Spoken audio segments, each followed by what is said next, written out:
السلام عليكم ورحمة الله وبركاته.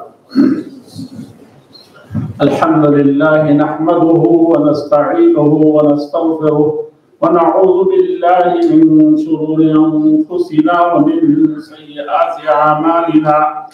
من يهده الله فلا مضل له ومن يضلله فلا هادي له، وأشهد أن لا إله إلا الله وأشهد أن محمدا عبده ورسوله.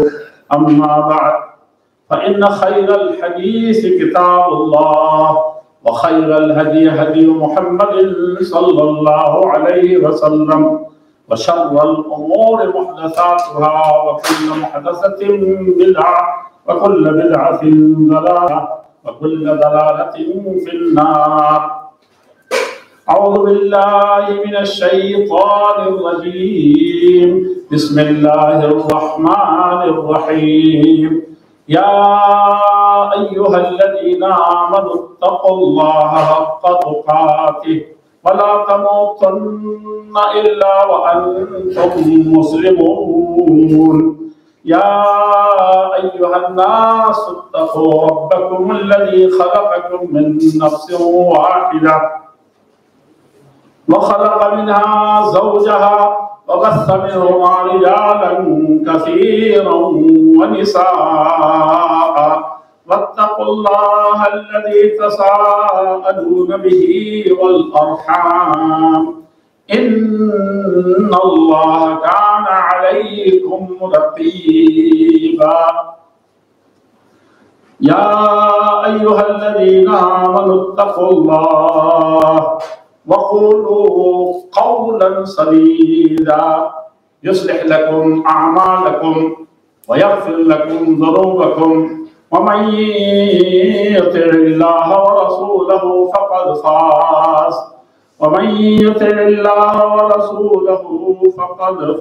فوزا عظيما.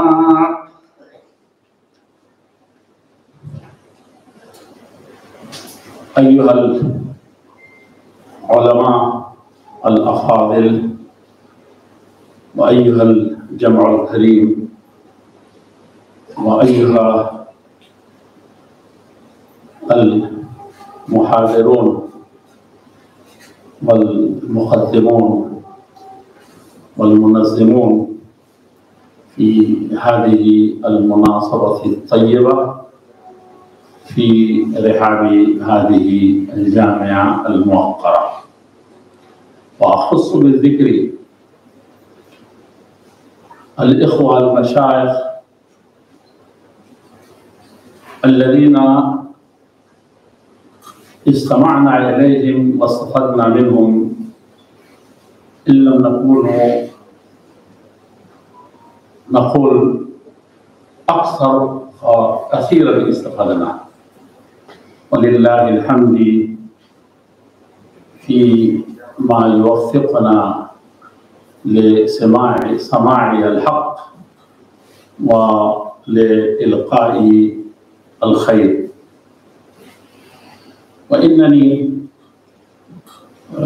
لا أريد أطيل بذكر الأسماء، وإن كانوا هم في السماء فيما أمطروا علينا من المعلومات القيمة وفيما فرشوا لنا في الأرض من المعاني والمباني.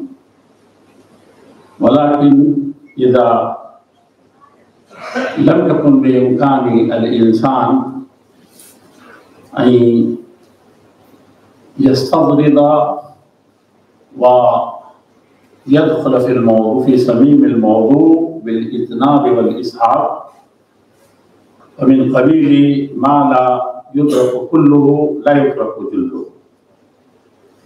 أقول وبالله التوفيق. فأولا العنوان الرئيسي هو جهود المملكة العربية السعودية في خدمة الإسلام والمسلمين وترسيخ قيم التسامح والوسطية. هذا العنوان من ضمن العناوين التي طرحت في هذا الملتقى، وهي من أهمها، وخاصة الموضوع المهم الهام، وهو الإسلام والوسطية والاعتدال. ففعلا جهود المملكة، إن قلنا إن تسليط الضوء على جهود المملكة العربية السعودية كتسليط الضوء على الشمس في رابعة النهار. وفعلا هذا الكلام ليس مبالغا فيه، بما قامت هذه المملكة المحروسة منذ بدايتها، وفي صميم موضوع خدمة الإنسانية حقا، ليس هتافات الدنيا ونعراتها، وليست مادة الدنيا وفي لمعانها، بل هو في صميم الموضوع خدمة الإنسانية، وهي خدمة الذي يجعل الإنسان سعيدا في هذه الدنيا وسعيدا في الآخرة، وهو التوحيد الخالص، وهو الاعتصام بالكتاب والسنة، وهو التمسك بما جاء به الرسول صلى الله عليه وسلم لدنياهم وأخراهم، يعني الإنسانية جماعة. والرسول صلى الله عليه وسلم لم يبعث إلى مدينة أو إلى إقليم أو إلى قارة أو إلى جنس أو لون، بل هو للبشرية جماعة، وما أرسلناك إلا رحمة للعالمين. وهذا كان فعلا دعائم المملكة، أسس المملكة في جميع مجالاتها وسائر التصرفات. ففعلا جهودها عظيمة ومتنوعة وكثيرة مشتملة على جميع ما يعني المسلمين والإسلام والإنسان. هذا مفروغ منه لا كلام فيه، للقاسي والداني وللعدو قبل الصديق، وللقريب وللبعيد قبل القريب. هذا كل من أنصف ذكر ذلك. والكلام جاء ضمنا في بعض المقالات أن في قضايا المجاعة العالمية في العالم، يعني كان السعودية هو الراعد القائد الذي فاز بالدرجة الأولى وبالجائزة الأولى في هذا الباب. هذا ليس لأنه دولة صغيرة في حلم هذه الدول العالمية الكثيرة التي تدعي خدمة الإنسانية، تدعي العلمانية، وتاركا كل شيء وراءها هذا الدين والخلق وجميع ما يعني الإنسانية بالذات، فإنها تدعي خدمة الإنسانية والحرية وما إلى ذلك. مع ذلك لم تبلغ إلى ما بلغت هذه المملكة العربية.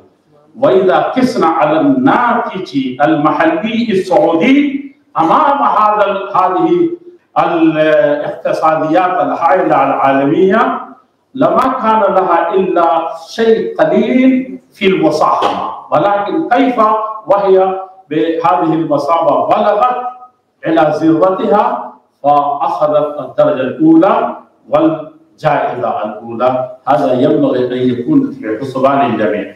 وأما خدمة الإسلام والمسلمين فما رأينا بعد الخلفاء الراشدين بهذا الاهتمام الشديد. إذا أمهلنا لبرهة يعني الجوانب، خاصة جوانب فتوحات الإسلامية في البداية في زمن العهد الأموي، فقلنا لم يأتي إلى عصرنا هذا أي مملكة أو خلافة أو بلد الذي جاء به المملكة العربية السعودية في ما قامت من الخدمات المتنوعة، واستثناء لعهد الأمير الخليفة عمر بن عبد العزيز الذي فعلا أشرف وكان من ضمن دولة من خدماته هو أن يشرف على نشر الكتاب والسنة بالذات وبجمعه وتدوين الكتاب والسنة، وإلا غيرهم فتحوا المجال وهو الشيء الكثير. فلذلك أنا أقول دائما خلوا الدول، خلوا المجتمعات وخلوا المؤسسات، ولكن شوفوا إذا هيئوا لكم، وخاصة أهل الحديث في وسطيته والمسلمون، إذا كان لك مجال مفتوح أن تخدم فمعناه حيزت لك الدنيا لخدمة الإسلام والمسلمين. وهذا ما فعله الإمام البخاري رحمه الله في أحد الساعات حينما سجن. أنا أقول سجن ليس ضربا لي، حينما سجن في خرقنة. كيف خدم الكتاب والسنة لا مثيل له، فهو أمير المؤمنين يعني منذ ما جاء، ولم يبلغ شأوه أحد من المحدثين أو غيره في هذا الباب، بل كل الأبواب التي طرقها في هذا المجال. فهذه نحن نقول، وخاصة نحن في زمن الفتن والمحن وفي زمن الذي طغت فيه الأقلام وبغت فيه الأفهام، وما تركوا أي شيء إلا وأرادوا أن يدمروا بأفكارهم الهدامة وبخزعبلاتهم وخرافاتهم. أيها الإخوة الكرام، إنني لست في مقام أن أقول شيئا ما دام فيما بيننا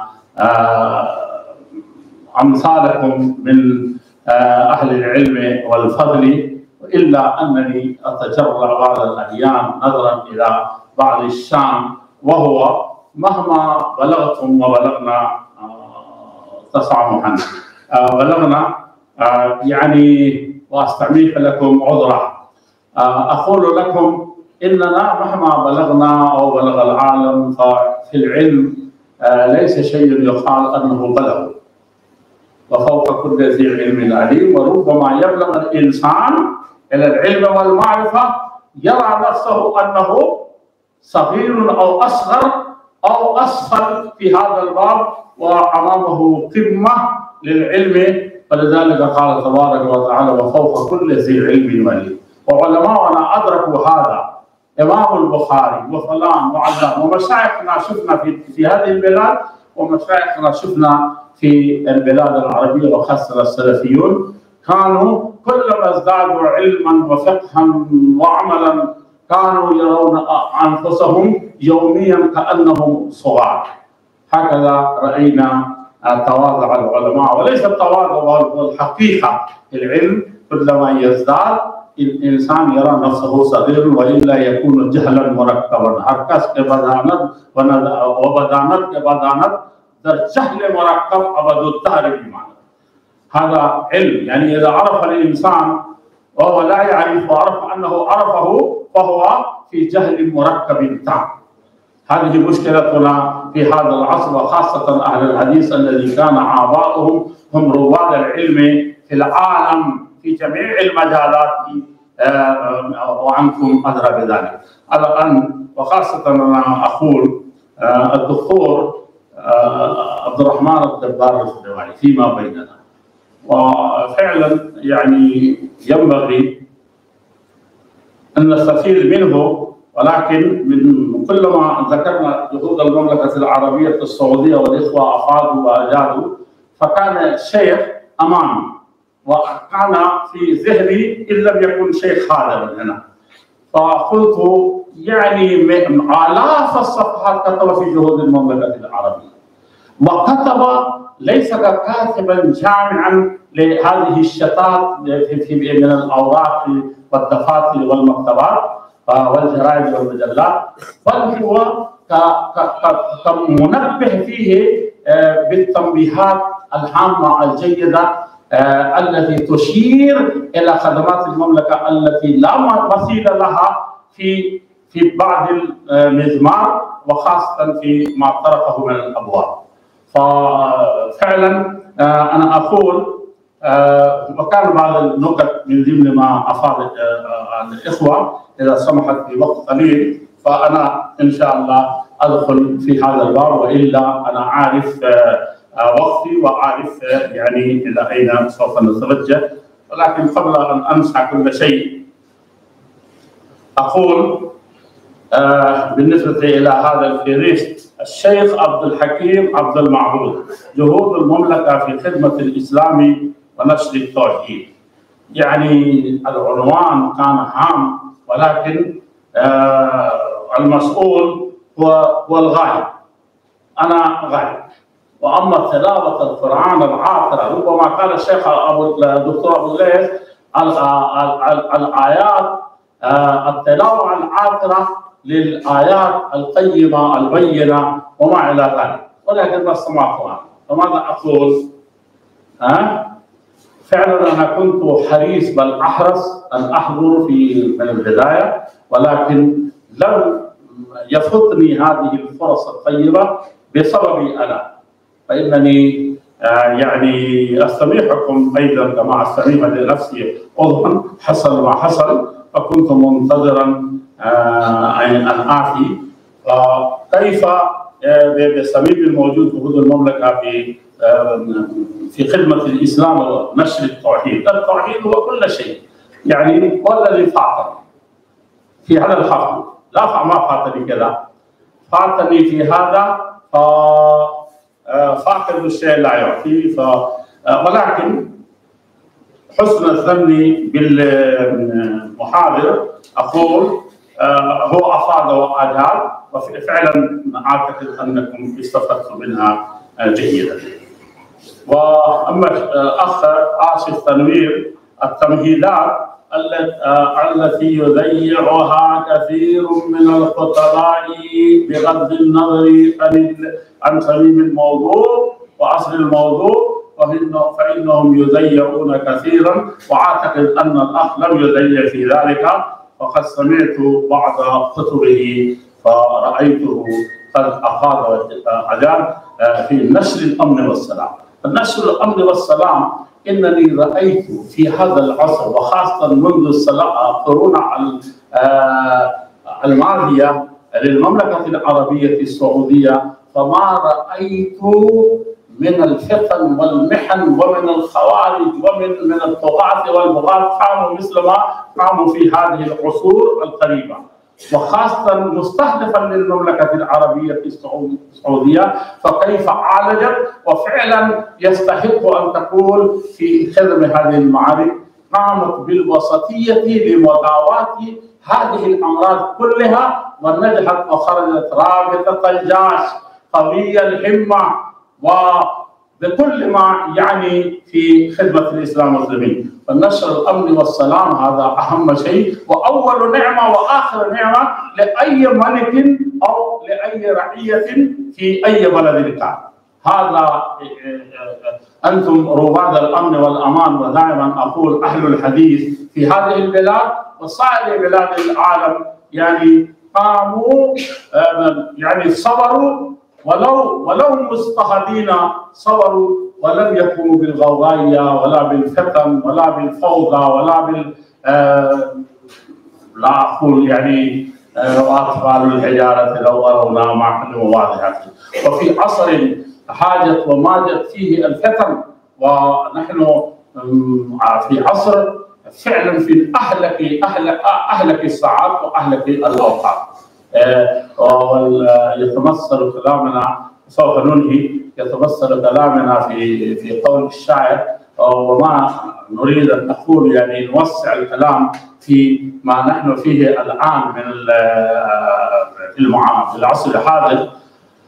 هو ألا ليت شعري ما ترى روح أحمد إذا طلعتنا من علي أو أقلتي، لأكبر ظني لو أتانا محمد للاقى الذي لاقاه من أهل مكة، عدلنا عن النور الذي جاءنا به كما عدلت عنه قريش فذلت. تلحفت عدلنا عن النور الذي جاءنا به كما عدلت عنه قريش فذلت. أشعار كثيرة، ولكن آخر شيء وهو بيت القصيد في هذه القصيدة، وهو تلهفت يا روحي وأنت غريبة عن الحي فاجتاهي ولا تتلهفي. يعني إلى الياس الأخير في خلف هذه المعارف. ونحن لو استثنينا منه استثناء يعني منهجيا وعقديا فعمليا نحن ربما من ضمن هؤلاء الذين قاموا بهذه القرارات، لأن ليس هو فقط الدعوة، ولو أعطي الناس على دعواهم تعرفون أنتم. فأكرمكم الله وبارك فيكم. وأما الشيخ فالأخ أجاد وفاد في هذا الموضوع، والشيخ أسد العادلي خدمة الإنسانية، وفعلا أنا قلت الكلام الذي في البداية، وفعلا الشيخ أفاد في ذلك وأفاد، والذي يؤمن بالله العظيم الذي له كل شيء، ليس هناك شيء لم يخلقه ولم يعرفه ولا يحبه.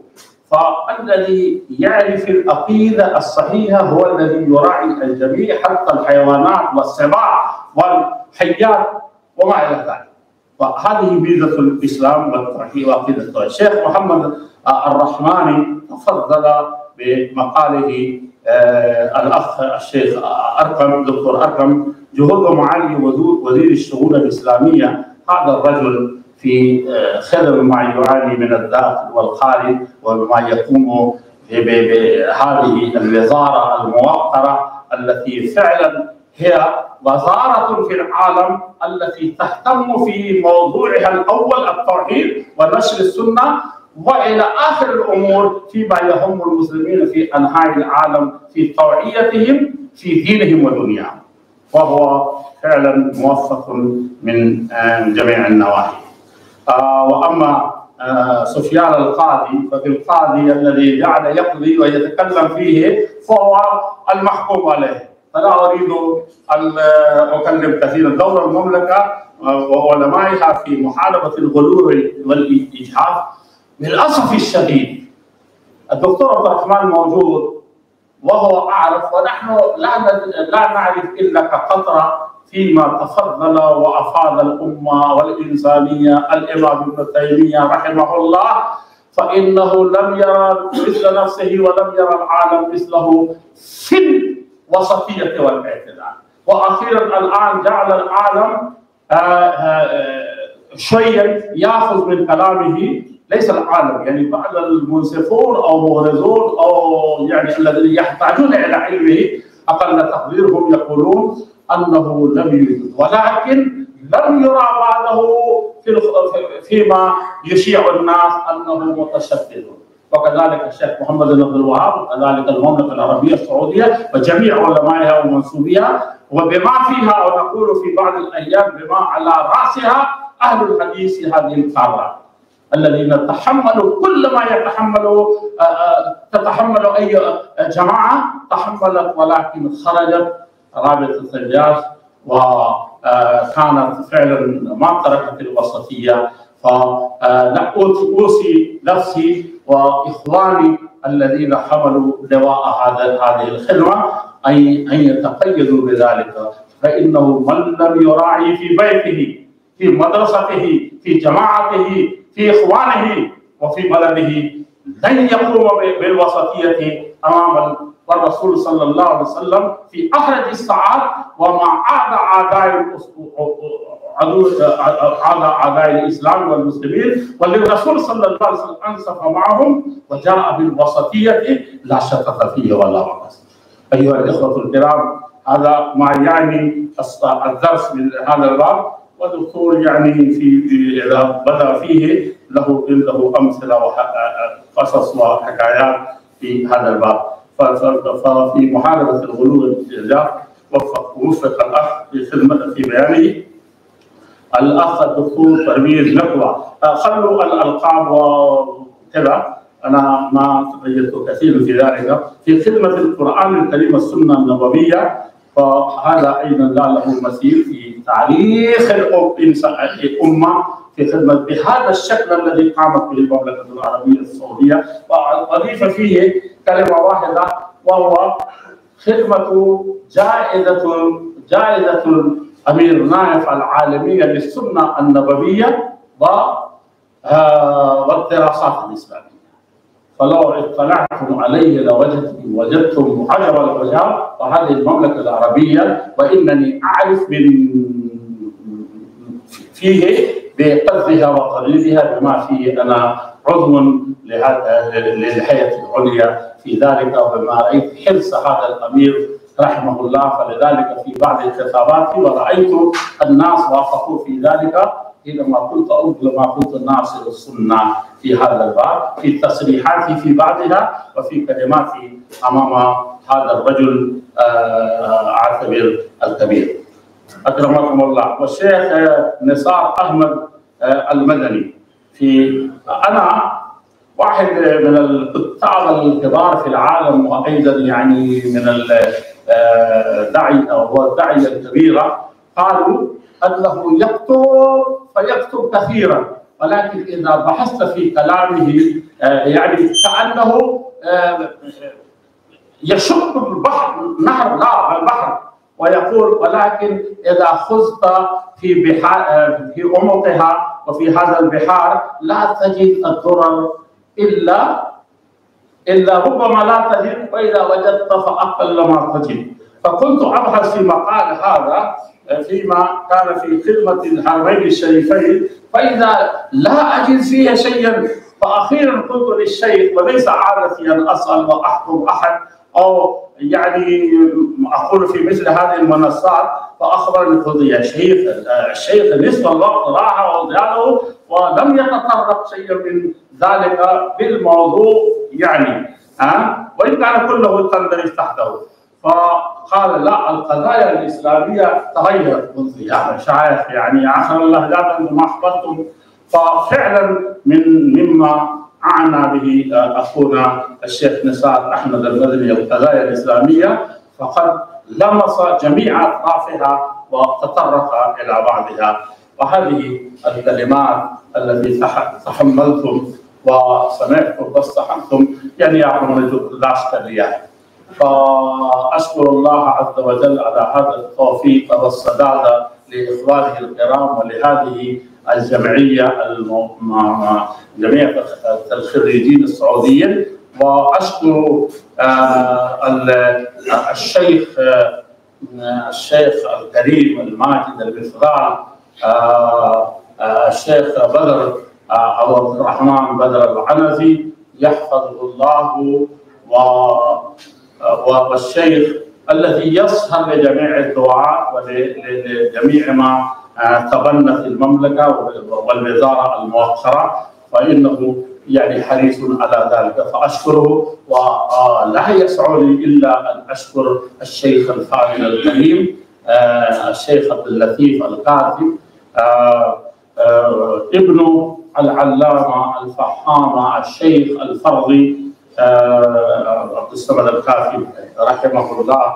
والشكر موصول إلى وكالة أو وكيل الوزارة الشيخ خوار العنزي، وكذلك الشكر لمعالي الرئيس عبد اللطيف آل الشيخ يحفظه الله ويرعاه ويتقبل منه بجميع ما يقوم ويحرص على خدمة الإسلام والمسلمين والدعوة الإسلامية الصحيحة في ربوع العالم. وإن لم يكن هذه المذلة الكبيرة مذلة المملكة العربية الذي لقب نفسه وفعلا وجدوا في هذه الخدمة يعني أرقى الألقاب، وهو خادم الحرمين الشريفين الملك سلمان بن عبد العزيز وقبله أبناء إخوانه البررة وآباؤه وأجداده. ففعلا يعني هو نشكره شكرا جزيلا وافرا، وولي عهده الامين ايدهم الله بنصره العزيز ووفقهما لمزيد من خدمه الاسلام والمسلمين ان تلك هذه الدوله المحروسه الرشيده. حفظ الله هذه البلده للاسلام والمسلمين وصانه من كيد الكائدين وحسد الحاسدين والشر الماكرين، وجعله ذخرا للإسلام والمسلمين. وأشكر الجمعية وهذه الدار بما فيها مسؤولوها، وجميعكم أنتم يعني أشكركم شكرا أكثر، والسلام عليكم ورحمة الله وبركاته.